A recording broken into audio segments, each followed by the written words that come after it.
नमस्कार दोस्तों, astro Ajay channel पे आप सभी श्रोताओं, दर्शकों और ज्योतिष प्रेमी जिज्ञासु साधकों का हार्दिक स्वागत, वंदन एवं अभिनंदन करता हूं। आज का टॉपिक बहुत ही इम्पोर्टेंट होने जा रहा है। जन्म कुंडली का चतुर्थ भाव माता से संबंधित होता है। जीवन के निर्माण में माँ का जो स्थान है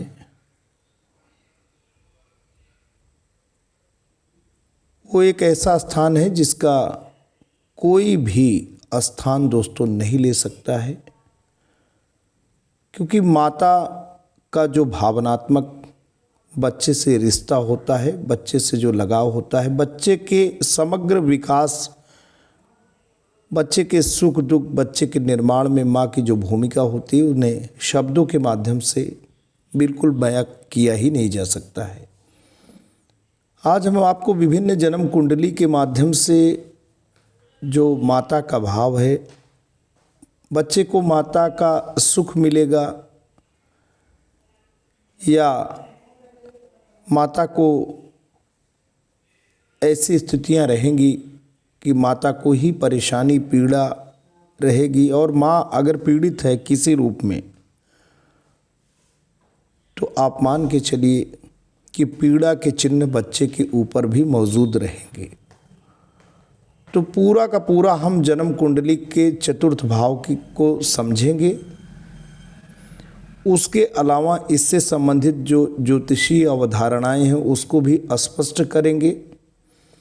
विभिन्न जन्म कुंडलियों का विश्लेषण भी करेंगे और इसके माध्यम से हम आपको बता पाने में सक्षम हो पाएंगे कि माँ की जो भूमिका है वो किस रूप में अति महत्वपूर्ण है। माँ किसी भी बच्चे की पहली शिक्षिका है। आपने हमेशा सुना होगा मातृभाषा, पहली जो भाषा जो बच्चे के मुख से निकलती है वो माँ की ही भाषा होती है। तो माँ के माध्यम से बच्चा बोलना सीखता है।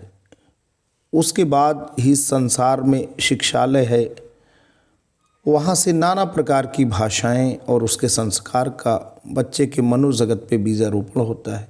उसकी हम बाद में बातें करेंगे।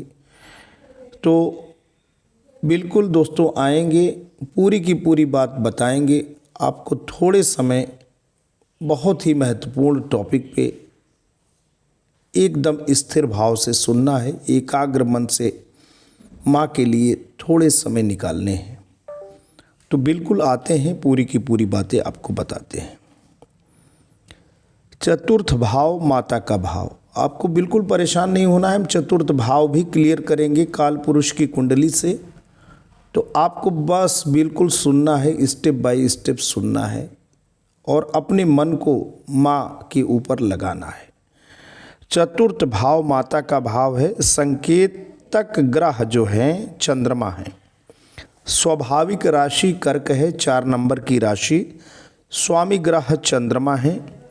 चतुर्थ भाव का अगर हम अर्थ दोस्तों जानें समझें तो चतुर्थ भाव से, जन्म कुंडली के चतुर्थ भाव से माता का स्वभाव, माँ का स्वास्थ्य और जीवन में उनका प्रभाव, बचपन का पालन पोषण और मातृ सुख, घर, संपत्ति, वाहन, जमीन, अचल संपत्ति, घरेलू शांति, भावनात्मक संतुलन, व्यक्ति का मानसिक सुख और स्थिरता, ये सारी की सारी बातें हम कुंडली के चतुर्थ भाव से देखते हैं।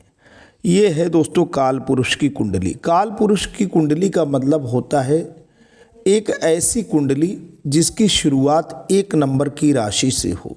यही एक मॉडल आप जन्म कुंडली का मान सकते हैं, एक आदर्श स्थिति मान सकते हैं। ज़रूरी नहीं कि आपकी कुंडली की शुरुआत भी 1 नंबर की राशि से हो, लेकिन ये काल पुरुष की कुंडली है और काल पुरुष की कुंडली में जो शुरुआत होती है 1 नंबर की राशि यानी मेष राशि से होती है, जिसके अधिपति मंगल देव हैं। तो आप ऐसे समझ सकते हैं ये काल पुरुष की कुंडली है मेष लग्न की। यहाँ पे 1 नंबर से शुरू हो रहा है तो 1 2 3 4 ऐसे ही।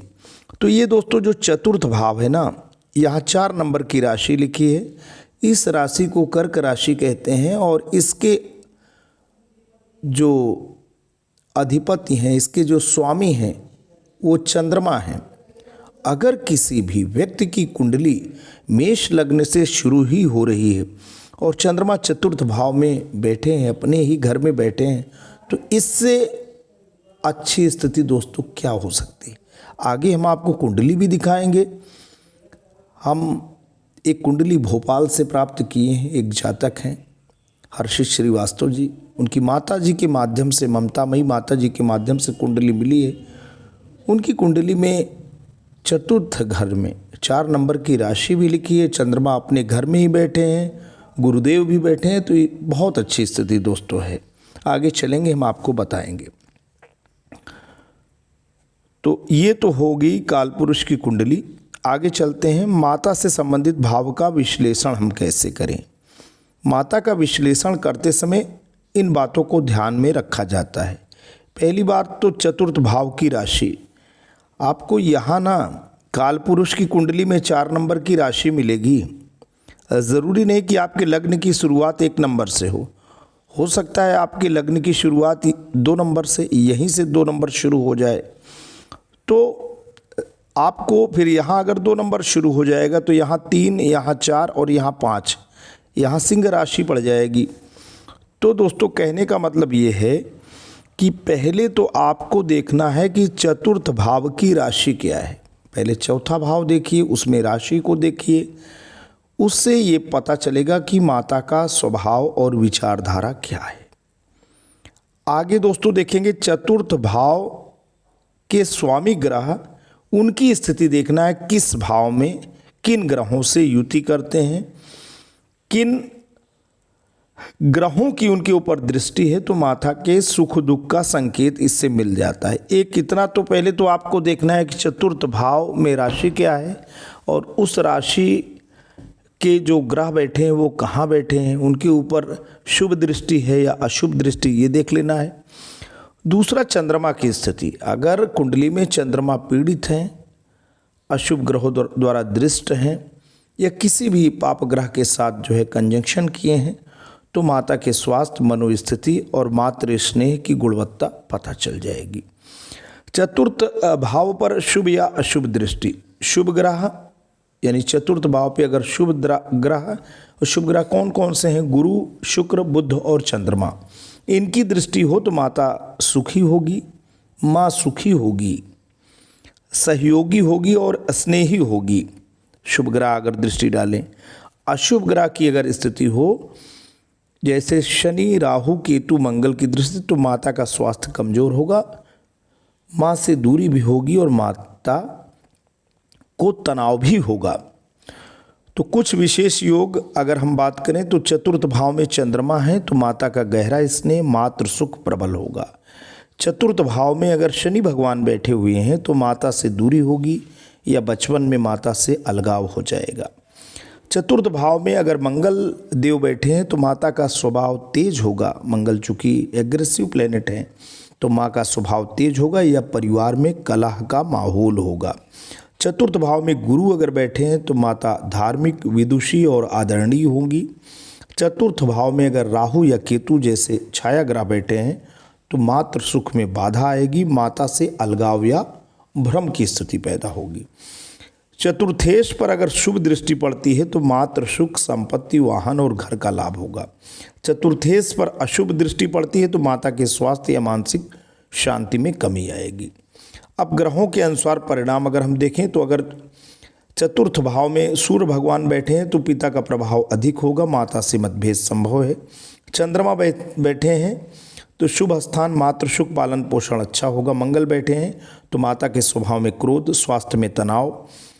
और बुध बैठे हैं तो माता बुद्धिमान होगी, व्यवहार कुशल होगी। गुरु अगर बैठे हैं तो मातृ सुख उत्तम, धार्मिक या संस्कारी माता। शुक्र बैठे हैं तो माता सुंदर, सौम्य, स्नेही स्वभाव। और शनि भगवान अगर विराजमान हैं तो मातृ सुख में कमी, माता के जीवन में कठिनाई।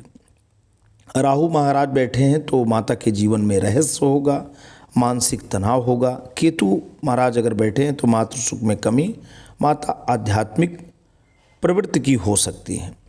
जन्म कुंडली में माता के भाव का विश्लेषण मुख्यतः चतुर्थ भाव से किया जाता है। चतुर्थ भाव यानी चौथा घर माता के स्वास्थ्य, माता के सुख दुख, घर, भूमि, भवन, वाहन, शिक्षा, मानसिक शांति और पारिवारिक सुख सुविधा का संकेतक होता है। चतुर्थ भाव जितना मजबूत होगा, जातक को माता से उतनी ही अधिक सुख, समर्पण और संरक्षण प्राप्त होगा। चतुर्थ भाव का अगर हम महत्व देखें तो चतुर्थ भाव से जातक की माता के स्वभाव, स्वास्थ्य एवं उनकी मातृभूमि से जुड़े सुख दुख देखे जाते हैं। इसी भाव से मातृ संपत्ति, घर, वाहन, शिक्षा, मानसिक शांति आदि का भी पता चलता है। चंद्रमा माता का प्राकृतिक कारक ग्रह है और इसकी दशा अंतर्दशा भी मातृ सुख में परिवर्तन दर्शाती है। भावेश यानी चतुर्थेश और ग्रह की स्थिति, चतुर्थ भाव का स्वामी चतुर्थेश तथा उस भाव में स्थित ग्रह चतुर्थ भाव के फल को प्रभावित करते हैं। यदि चंद्रमा और चतुर्थ भाव बलवान है तो माता का स्वास्थ्य अच्छा रहता है और जातक को माता से सुख भी मिलता है। यदि इन भावों या इनके स्वामी पर पाप ग्रहों की दृष्टि हो या स्थिति दुर्बल हो तो जातक को माता से संबंधित कष्ट या अशांति मिल सकती है। मंगल, सूर्य आदि ग्रहों की विशेष दशा भी इन फलादेशों को प्रभावित कर सकती है। मातृभाव यदि कमजोर हो या चंद्रमा अशुभ स्थिति में हो तो माँ के स्वास्थ्य सुख में बाधाएं आ सकती हैं। ऐसे में चंद्रमा मजबूत करने के पारंपरिक उपाय जैसे दुर्गा पूजा, दूध का दान, रुद्राभिषेक आदि लाभकारी माने जाते हैं। कुंडली में माता के और अधिक विश्लेषण के लिए चौथे भाव को लग्न मानकर अन्य भावों का भी अध्ययन किया जाता है। तो दोस्तों ये एक कुंडली है जहाँ पे आप देख रहे हैं कि बिल्कुल लग्न में 11 नंबर की राशि है। 11 नंबर की राशि कुंभ राशि होती है तो लग्न भी कुंभ लग्न हो गया। अब यहाँ पे आप चतुर्थ भाव में आप देखिए शुक्र भगवान की राशि है, 2 नंबर वृषभ राशि है और शुक्र भगवान अब आपको देखना है कि बैठे कहाँ हैं। पहली बात तो 2 नंबर की राशि और 7 नंबर की राशि भगवान शुक्र की है।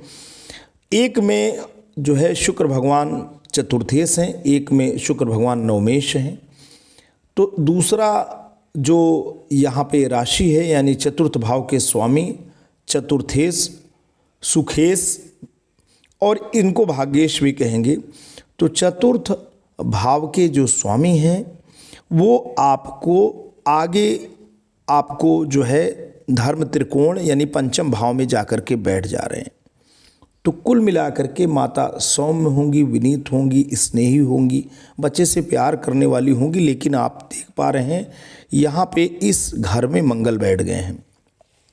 तो जैसे कि आपको एक यहाँ पे पाप ग्रह मंगल बैठ गए हैं तो इसका दुष्प्रभाव भी पड़ेगा। इसका दुष्प्रभाव पड़ेगा कि पारिवारिक तनाव, पारिवारिक कलह, माता शिकार रहेगी, इन सब चीज़ों का माँ शिकार रहेगी। और उसके बाद आप पहली चीज़ तो ये आपने देख लिया। दूसरी चीज़ आप ये देखिए चंद्रमा की स्थिति क्या है। इस कुंडली में चंद्रमा की स्थिति बहुत ही खराब है क्योंकि चंद्रमा अष्टम भाव में चले गए हैं। अष्टम भाव में अगर कोई भी ग्रह जाता है तो वो पीड़ित हो जाता है और चंद्रमा राहु के साथ जो है युति किए हैं, यहाँ ग्रहण दोष बन चुका है। तो माता का स्वास्थ्य खराब रहेगा, माता पीड़ित रहेगी और उसके साथ साथ एक और परेशानी यहाँ आ रही है, शनि भगवान की तीसरी दृष्टि इस पर पड़ रही है।